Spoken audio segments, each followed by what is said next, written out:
नमस्कार मित्रांनो, सुस्वागतम. ठरलं तर या मालिकेच्या आजच्या भागामध्ये अगदी मनपूर्वक मी तुमचं स्वागत करते.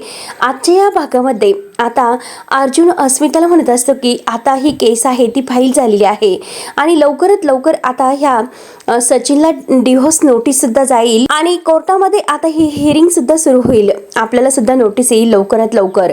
हे ऐकून आता अश्विन विचारतो की काय दादा, म्हणजे तू अस्मिताताईच्या डिव्होर्सची नोटीस सुद्धा फाईल केली? तर मला तर माहितीच नव्हतं हे. त्यावर अर्जुन त्याला म्हणतो की अरे अश्विन, हे बघ, तू सुद्धा खूप टेन्शन मध्ये आहे. तुझे प्रॉब्लेम्स काही कमी आहेत का म्हणून तुला हे सर्व नाही सांगितले. सायलीच्या मनात मात्र आता आपल्या प्रेग्नन्सीचं सुरू असतं, कारण एकतर आईंशी सुद्धा मला प्रेग्नन्सी बद्दल काही बोलताच आले नाही.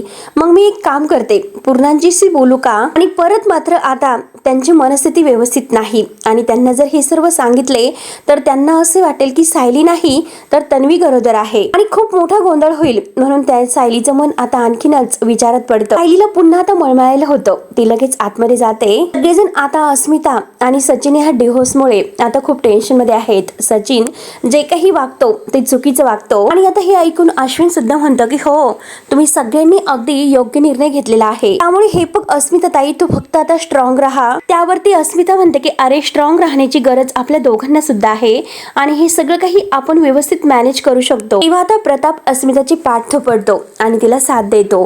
त्यानंतर तेवढ्यात अर्जुनचं लक्ष सायली इथे दिसत नाही. नक्की कुठे गेली असेल म्हणून तो विचारतो की सायली कुठे गेली? अश्विन म्हणतो की कदाचित ती पूर्णाजीशी बोलायला गेली असेल. आणि तेवढ्यात कल्पना आता ही सायली बाहेर राहताना तिला दिसते. सायली आता कल्पनाच्या जवळ येऊन उभी राहते.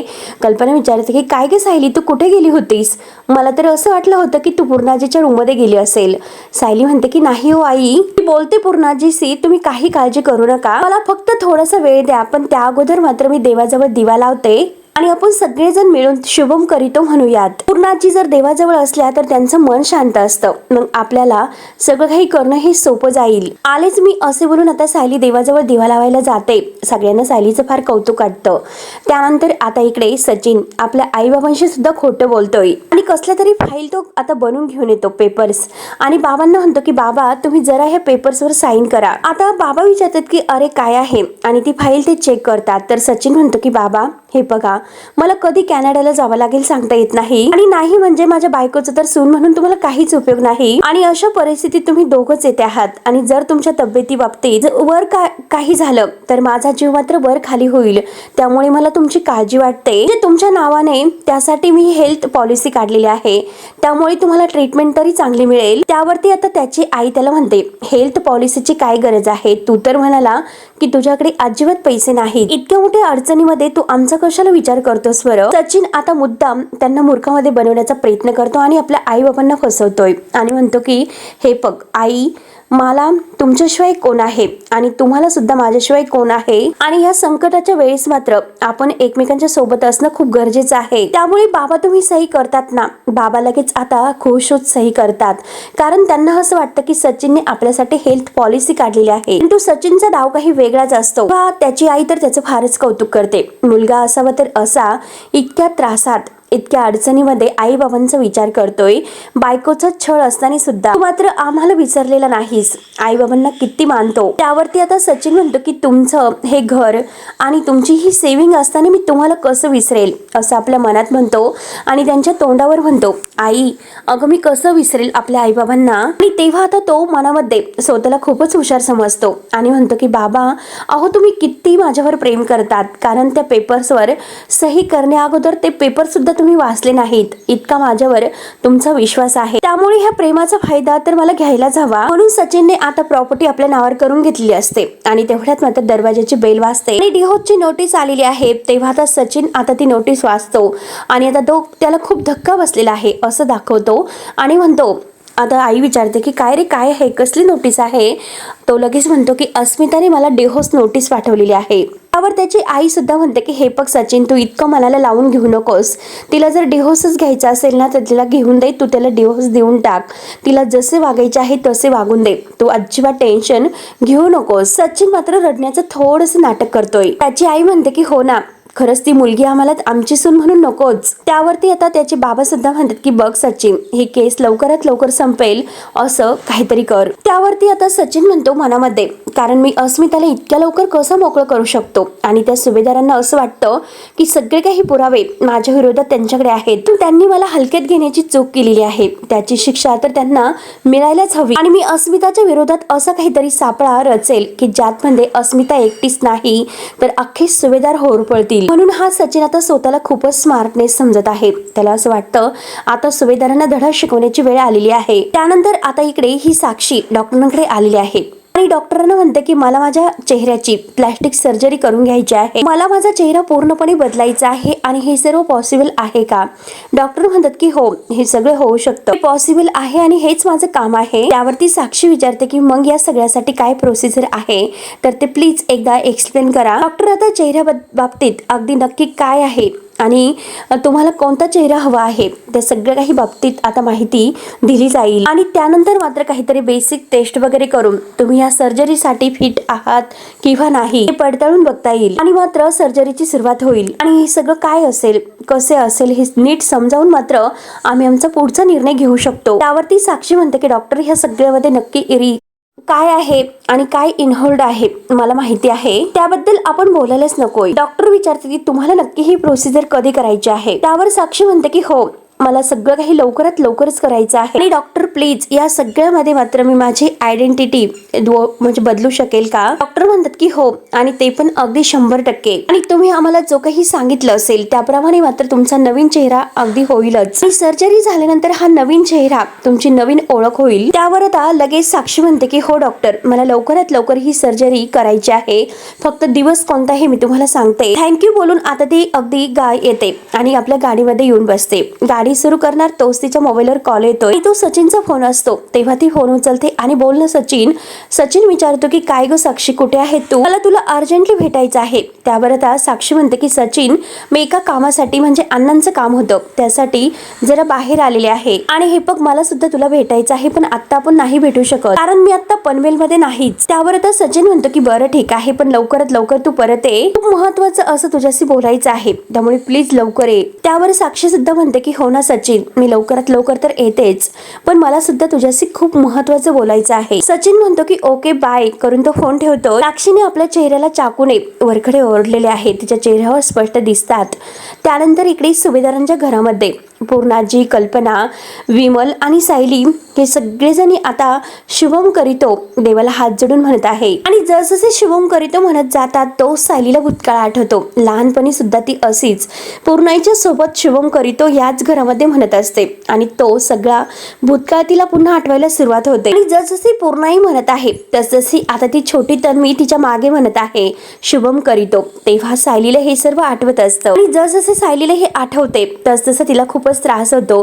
तिला ती लहानपणीची तन्वी दिसते. सायली मात्र खूपच कावरीबावरी होते. कल्पना आणि पूर्णाईकडे पाहते तर पूर्णाई म्हणतात की आज किती दिवसातून आपण शुभम करीतो म्हटलो आणि तन्वी अगं जेव्हा तू लहान होती तेव्हा मात्र आपला शुभम करीतो म्हणण्याचा अगदी नित्यक्रम होता आणि नंतर मात्र ती सवय सुटली ती सुटलीच. त्यावरती आता सायली सुद्धा विचारते की पूर्णाजी, खरंच मी लहान असताना आपण असे शुभम करीतो रोज म्हणत होतो, ते पण एकत्र. पूर्णाजी म्हणते की हो अगं एकत्रच म्हणायचो. अगं हे बघ, मला जर दिवा लावण्यासाठी थोडासा जरी उशीर झाला तर तू माझ्या हाताला धरायची आणि मला इथे देवाजवळ घेऊन यायची आणि हट्टाने मात्र आपण एकत्र सगळेजण आता तुझ्या हट्टानुसार शुभम करीतो म्हणायचो. त्यावरती आता सायली विचार करते की पण या सगळ्याशी माझा काय संबंध असेल बरं. मला असं का आठवत असेल की लहानपणी काहीतरी वेगळं घडलेलं आहे म्हणून. मला नक्की आवाज कुणाचा येत असेल. त्यावरती पूर्णाई म्हणते की बरं ठीक आहे, मी आता माझ्या खोलीमध्ये जाते आणि मी माझ्या खोलीमध्ये जाते, जरा जप करते, आराम करते. आणि कल्पना विमलला पूर्णाईला आतमध्ये घेऊन जायला सांगते. एवढाच सायली आता विचारात पडलेली आहे. पण कल्पना म्हणते की अगं सायली,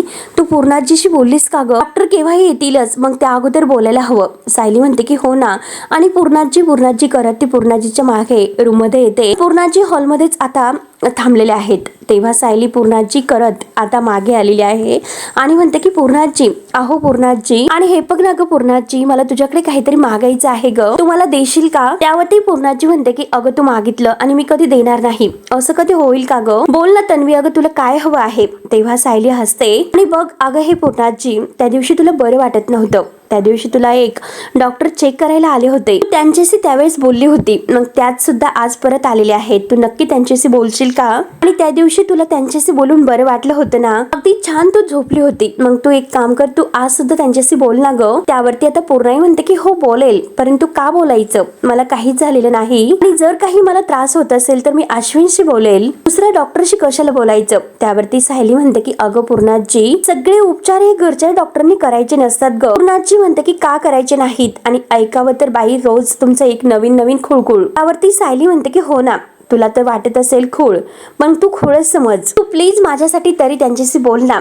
फक्त तुला काय करायचं आहे की त्यांच्याशी गप्पा करायच्या आहेत. पूर्णाजी म्हणतात की बरं ठीक आहे, तुझा जर हट्ट असेल तर ऐकावं लागेलच. आणि ठीक आहे, मी नक्की त्यांच्याशी बोलेल आणि हे सगळं काही मी तुझ्या इच्छे खातर करते, कळलं ना तुला आता? तेव्हा आता पूर्णाजी तयार होते तर कल्पना सायली यांना फारच आनंद होतो. दोघे आता खुश होऊन हसतात आणि पूर्णाजी म्हणते की चल आता मी रूम मध्ये येते.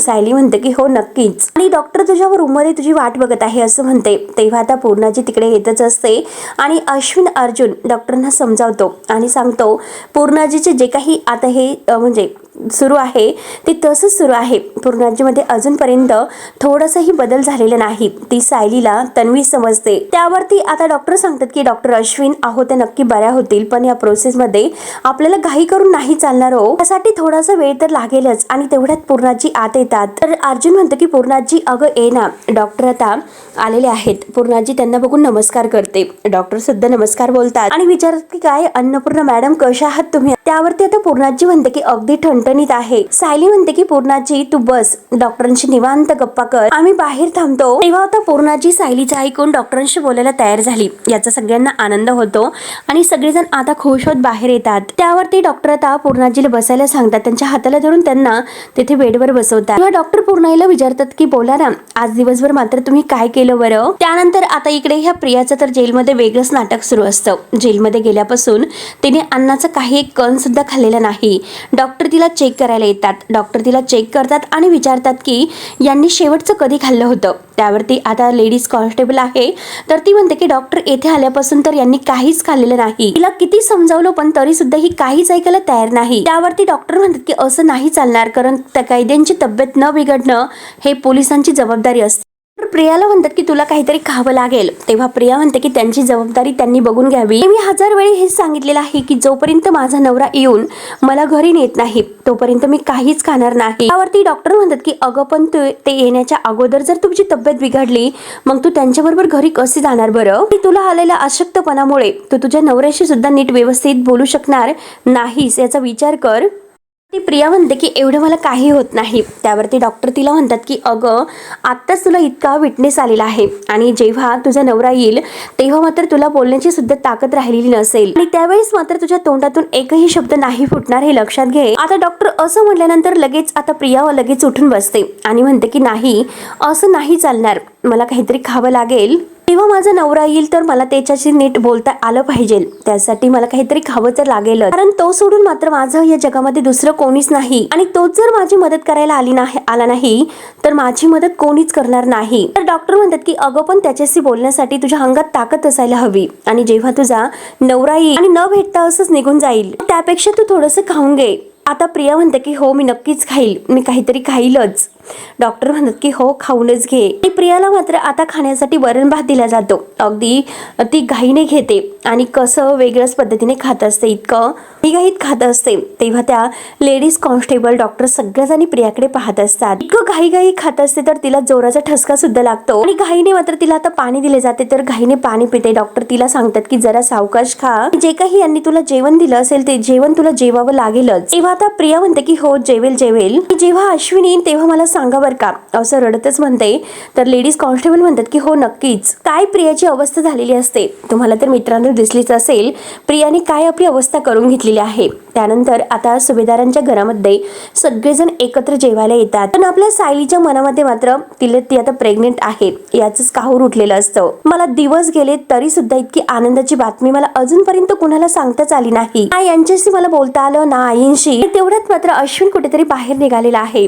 कल्पनाचं लक्ष जाते.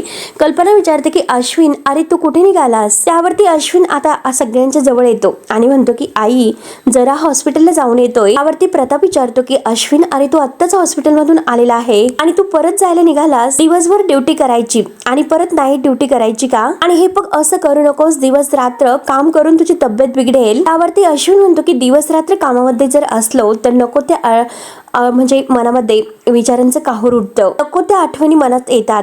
त्यावरती आता पूर्णाही लगेच विचारते, अश्विन तू काय बोलतोस? नको त्या आठवणी म्हणजे नक्की काय? आणि असं काय घडलेलं आहे की जे अश्विन तुला आठवायचंच नाही? आता पूर्णाजीला नक्की काय उत्तर द्यायचं असा प्रश्न सगळ्यांनाच उभा राहतो आणि अश्विन नेमकं पूर्णाजीच्या समोरच हे सर्व बोलून गेलेलं असतं. तेव्हा आता अश्विन म्हणतो की अगं हे बघ, दिवसभर मात्र जर मी घरी असलो तर सतत माझ्या मनामध्ये सचिन आणि अस्मिता ताई यांचे विचार येतात आणि जेव्हा हॉस्पिटलमध्ये असतो तेव्हा सतत मनामध्ये कामाचे विचार असतात. त्यामुळे मी असं म्हटलो. त्यावरती पूर्णाजी म्हणते की हो ना, कल्पना आणि तन्वीने मला सगळं काही प्रकार सांगितलेला आहे, पण एक गोष्ट मात्र लक्षात ठेवा की असा माणूस आपल्या आयुष्यातून गेला हे एक चांगली गोष्ट आहे आणि त्याच्यासाठी दुःख करत बसण्याची गरज नाहीच. आता हे सर्व ऐकून अस्मिता पूर्णाईला म्हणते की हो ना पूर्णाजी, मला सगळं काही पटतंय आणि तेव्हापासून मी हाच प्रयत्न करत आहे की दुःखामध्ये राहायचं नाही, सचिनचा विचार सुद्धा करायचा नाही. तो माझ्या आयुष्यामध्ये असो किंवा नसो, मी आणि माझं बाळ अगदी आनंदात राहू. त्यावरती अर्जुन म्हणतो की अरे अश्विन, तो हॉस्पिटलला जा, पण जेवण करून जा. त्यावर आता अश्विन म्हणतो की ठीक आहे, मी जेवण करून जातो. तेव्हा अर्जुन प्रताप त्याला बसायला सांगतात आणि कल्पना विमलला अश्विनला जेवायला वाढायला सांगते. तेवढ्यात फोन वाजतोय तर सायली म्हणते की हे बघा, तुम्ही फोन घ्या. विमलताई मी वाढते. विमलताई फोन घ्यायला जाता आणि सायली अश्विनला वाढायला येते. आता विमलताईंच्या मावशीचा फोन असतो आणि ती फोन उचलते आणि म्हणते की बोल ना मावशी. आणि मावशी तिकडून काहीतरी म्हणते तर विमलताई डोक्याला हात लावतात आणि म्हणतात की अरे देवा, अरे देवा म्हटल्या क्षणी सगळेजणांचं लक्ष विमलताईंकडे जातं की नक्की काय झालं. आणि विमलताई म्हणत असतात की मावशी मावशी थांब, तू घाबरू नकोस, मी येते तिकडे, तू घाबरू नकोस, मी येते तिकडे, मी लगेच येते. म्हणून आता विमलताई फोन ठेवतात आणि अरे देवा म्हणतच आता घाईने सर्वांच्या जवळ येतात. त्यावरती पूर्णाजी विचारतात की विमल काय झालं, कोणाचा फोन होता? विमल म्हणते की अहो माझ्या मावशींचा फोन होता आणि मात्र माझ्या मावस बहिणीने, तिच्या लेकीने, तिने मात्र ते काही गरोदरपणाची जी चाचणी करतात ना त्या पट्टीवरती, ते आणून मात्र तिची चाचणी केली होती आणि त्यामध्ये असं समजलं की ती गरोदर आहे म्हणून. आणि तिने मात्र आनंदाने सगळ्यांना सांगितलं की ती गरोदर आहे म्हणून. आणि तिच्या सासूने तर घरामध्ये पूजा सुद्धा ठेवली होती. पण जेव्हा ते लोक डॉक्टरांकडे गेलेत आणि तेव्हा मात्र कळाले की त्या चाचणीचा निकाल खोटा होता. आता याचं टेन्शन तर आपल्या सायलीला फारच येतं, कारण ही वेळ तर आत्ता तिच्यावर आलेली आहे आणि तिने तर आपलं प्रेग्नन्सीची टेस्ट सुद्धा केलेली आहे आणि त्यावर पॉझिटिव्ह रिपोर्ट आलेला आहे. आणि विमलताईंनी सांगितलेला किस्सा आता त्याच अगदी निगडीत आहे. सायलीला आता हे ऐकून आणखीन टेन्शन येते. विमलताई तर पुढे म्हणतात की ती गरोदर नाही हे जेव्हा समजले तेव्हा तिचे सासू आणि नवरा तिच्यावर खूपच भडकले, तिला घराच्या बाहेर काढायला निघालेत. आता हे ऐकून अर्जुन बोलतो की काय बोलतात विमलताई, आणि माझी मावशी तिकडे गेलेली आहे पण ते लोक तिचं सुद्धा ऐकत नाही. त्यामुळे वहिनी माझी आज तिकडे गरज आहे, मी जाऊ का हो असं विचारते. त्यावर तर कल्पना म्हणते की हो लगेच जा आणि जर काही लागले तर सांग.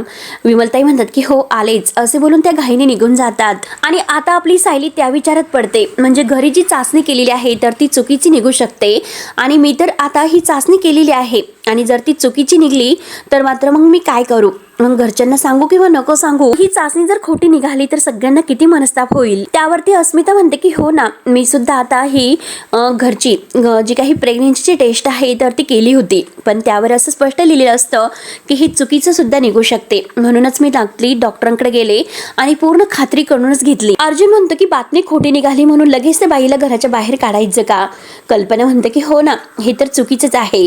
पूर्णाजी म्हणते की बघ ना काय लोक असतात. कल्पना पुढे म्हणते की हो ना, मनाला एक आस लागलेली असते, नातवंड येणार आहे म्हणून किती आनंद आजी आजोबांना होत असतो. आणि जेव्हा ही बातमी खोटी ठरते त्यावेळेस तर हिरमोड तर होणारच ना. आता प्रत्येकाचा एक एक विचार ऐकून सायलीच्या मनात तर अगदी विचारांचं काहूर उठतं, मी तरी काय करू, कारण तिच्या बाबतीत सुद्धा तेच घडत आहे. आणि त्याच वेळेस आता प्रताप असे म्हणून जातो की त्याच मुलीची जरा चूक झाली, कारण ही अशी बातमी तिने सगळ्यांना सांगायला नकोच होती. तिने डॉक्टरांकडे जाऊन अगोदर खात्री करून घ्यायला हवी होती की नाही. आता प्रत्येकाचे विचार ऐकून सायलीला आणखीनच टेन्शन येते. त्यावरती अर्जुन तर म्हणतो की सगळ्यात अगोदर ही गोष्ट नवरा बायकोने डिस्कस केली पाहिजे आणि मग आता हे सगळं सगळ्यांना सांगितलं पाहिजे, नाही का? तर प्रताप म्हणतो की हो ना एक्झॅक्टली. त्यावरती आता अश्विन त्याचं मत सांगतो, म्हणजे खरं तर आता हे होम टेस्ट आहे तर ते रिलायबल असतात, तरी सुद्धा एकदा डॉक्टरांकडे जाऊन अगदी कन्फर्म केलेलं खूपच बेटर असतं. आणि आता मात्र सायली ही लगेच आपल्या देवी आईला म्हणते मनामध्ये की देवी आई, मी माझ्या गरोदरपणा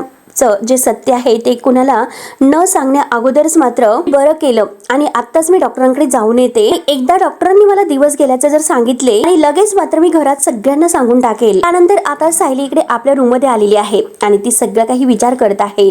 तिने ती टेस्ट केली त्यावेळेस नक्की काय घडलं त्या तो आनंदाचा क्षण आठवत असतो आणि त्याच वेळेस विमलताईंना त्यांच्या बहिणीच्या मुलीच्या बाबतीत जे घडलेला आहे तो प्रसंग तर तो मात्र त्या बाबतीतच सांगितला असतात. तो सुद्धा सायलीला आठवतोय आणि अश्विनचं सुद्धा बोलण्याचा ती विचार करते. कारण होम टेस्ट आहे तर ते बऱ्यापैकी रिलेबल असतात पण तरी सुद्धा एकदा डॉक्टरांकडे गेलेलं बरं आणि कन्फर्म केलेलं बरं असतं, बेटर असतं. आणि या सगळ्याचा सायली विचार करत आहे तेवढ्यात अर्जुन आत येतोय. अर्जुन काहीतरी विचारच करत असतो आणि इकडे सायली तर समोर खूपच विचारत आहे आणि अर्जुन खुर्चीवर शांत बसलेला आहे. तो काहीतरी विचार करत असतो पण त्या क्षणी त्याचं रूप आता लगेच चेंज होतं. तो लगेच उठतो तर काय मांडणीमधील आपले सगळे काही पुस्तक खाली फेकून देतोय. आता सायलीचं लक्ष जातं.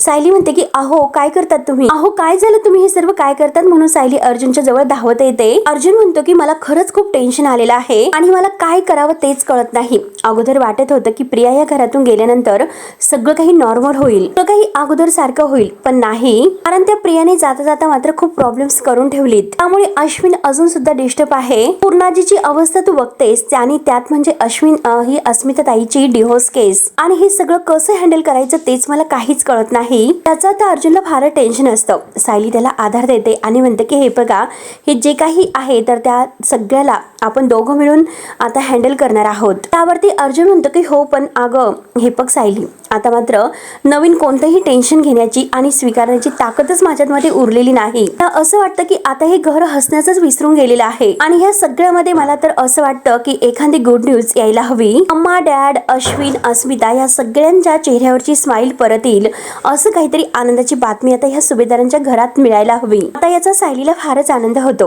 कारण सायलीकडेच ती गुड न्यूज असते. ती लगेच अर्जुनला म्हणते की बसा बरं खाली, मला तुम्हाला एक गंमत सांगायची आहे. अर्जुन म्हणतो की हे बघ सायली अगं कोणतीही आता गंमत ऐकण्याच्या मूडमध्ये मी नाही ग. सायली म्हणते की गंमत अशी आहे की देव जेव्हा एक दार बंद करतो तेव्हा मात्र दुसरं दार सुद्धा उघडतो, तेव्हा मात्र खूप काही सुख मिळेल याची सोय मात्र त्याने त्याच वेळेस केलेली असते. त्यावर आता अर्जुन म्हणतो की सायली तू नक्की काय बोलते तेच मला खरंच काही कळत नाही. सायली म्हणते की बघा हो मला कालपासून तुमच्याशी काहीतरी बोलायचं आहे. अर्जुन विचारतो की काय बोलायचं आहे. तेव्हा आता सायली खूप लाजत असते. अर्जुन विचारतो की बोल ना सायली, अगं पटकन बोल काय बोलायचं आहे. त्यावर आता सायली म्हणते की म्हणजे असं की कालपासून मला जरा बरंच वाटत नाही. म्हणजे कसं की थोडा अशक्तपणा आहे आणि कुठलाही वास आला तर मला त्रास होतो. एक दोन वेळेस मला गरगरलं सुद्धा होतं आणि थोडंसं मळमळलं सुद्धा होतं. त्यावर आता अर्जुन म्हणतो की अगं हे सर्व तुम्हाला अगोदर का सांगितलं नाही, थांब मी लगेच अश्विनला बोलावतो. तेव्हा सायली म्हणते की नाही हो अहो थांबा आणि तुम्ही त्यांना बोलू नका. त्यावरती आता अर्जुन म्हणतो की हो ना तो तर हॉस्पिटलला गेलेला आहे, मी त्याला फोन करतो आणि विचारतो. सायली म्हणते की अहो असं वाटतं की अश्विन भाऊजींना सांगण्यासारखं नाही. आता अश्विन विचारतो की मग कोणाला सांगण्यासारखं आहे. तेवढ्यात पूर्णाई तन्वी करून म्हणून सायलीला आवाज देते. अर्जुन म्हणतो की आता ह्या पूर्णाजीला परत काय झालं असेल. दोघं घाईने आता खाली येतात. पूर्णाजी आवाज देते की अगं तन्वी कुठे आहेस ग तू. कल्पना, अस्मिता, प्रताप हे सगळेजण घाईने बाहेर येतात. नक्की काय झालं असेल. अस्मिता म्हणते की पूर्णाजी काय झालं. प्रताप सुद्धा विचारतो. त्यावरती पूर्णाजी म्हणते की अरे तन्वी कुठे आहे, ती तिच्या खोलीत गेले होते, ती तेथे सुद्धा नाही आणि इथे स्वयंपाक घरात सुद्धा नाही, मग कुठे गेली ती. त्यावरती आता प्रताप म्हणतो की अगं पूर्णाई तू इतकी पॅनिक का कशाला होतेस, असेल ना ती कुठेतरी. पूर्णाई म्हणते की मी जरा गार्डन मध्ये बघून येते. अस्मिता म्हणते की अगं थांब ना, तिकडे सुद्धा नसेल तर पूर्णाई विचारते की अगं मग कुठे असेल ती. आणि तेवढ्यात कल्पना म्हणून जाते की ती बघा सायली आली. तर पूर्णाची लगेच सायलीच्या जवळ येतात आणि अर्जुनकडे बघतात आणि विचारतात की अगं तू वर काय करत होती तन्वी. तेव्हा आता सगळ्यांना तर धक्काच बसतो.